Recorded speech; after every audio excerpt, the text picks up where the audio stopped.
We need food to survive. So in that sense, it's always been important. Food is also imbued with meaning. It's political. It's a way for people to express their identity.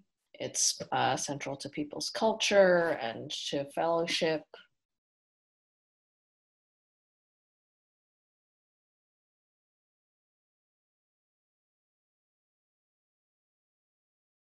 So I was born in Taiwan, in Taipei, and when I was a year old, my family moved to the US. My formative years were spent like in Georgia, and then went to high school in Texas. And then when I was in elementary school, we were in the Midwest. So there was like the food that they grew up eating, that my mom made. There was also the food that was influenced by where we were in the US. So for instance, I remember when I was in elementary school, my mom would make this thing that Midwesterners are often really familiar with. It goes by different names. I think some in the Midwest call it hot dish. My mom just called it like a tater tot casserole. It's like tater tots and cream of mushroom and chicken and cheese on top baked together. I remember like she made that a lot during this pandemic, actually, and the sheltering in place. Like I actually made a vegetarian version. So with broccoli instead of chicken, you get nostalgic for foods that you grew up with.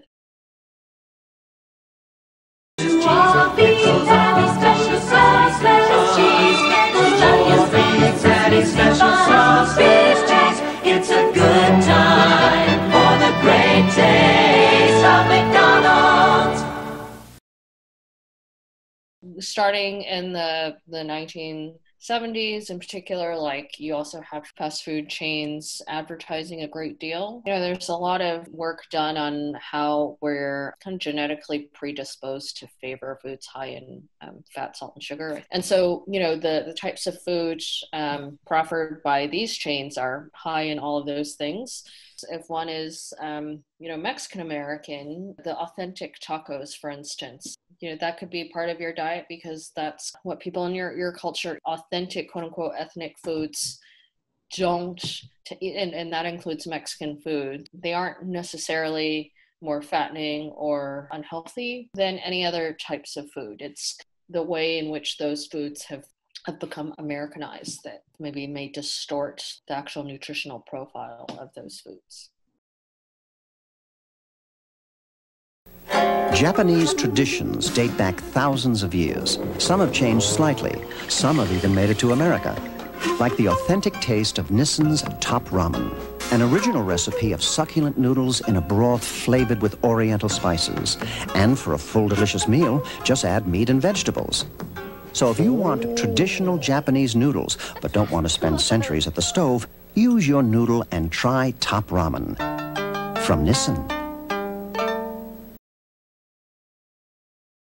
When governments don't provide people with enough money for their food purchases, that can make it more difficult for people to make healthy choices. In this country, it's been like the highly processed, unhealthy foods that calorie per calorie tend to be the least expensive. So like a bag of chips, let's say a bag of chips has, like a regular size bag. I'm making this up, but let's say it has 3,000 calories. So, it would cost you a lot less to get 3,000 calories from that bag of chips than fruits and vegetables. SNAP benefits aren't sufficient. So that's what used to be called food stamps, what they're called today. So they are grossly insufficient to get a household through the month. And so because people have very limited SNAP benefits, they have to purchase those items that are filling and that taste good and that are cheap. And those items, foods like chips or ramen noodles, ramen noodles are among the cheapest meals one can buy in the grocery store, but they're like really unhealthy with like lots of sodium and preservatives, and the noodles are deep fried. SNAP benefits could be changed nationwide to encourage or promote healthier diets. So this idea that your SNAP benefits could go farther if you use them to purchase fruits and vegetables versus, let's say, sugar-laden sodas. We need to reduce poverty because people's diets are often influenced by what resources they have, i.e. what their income and wealth are.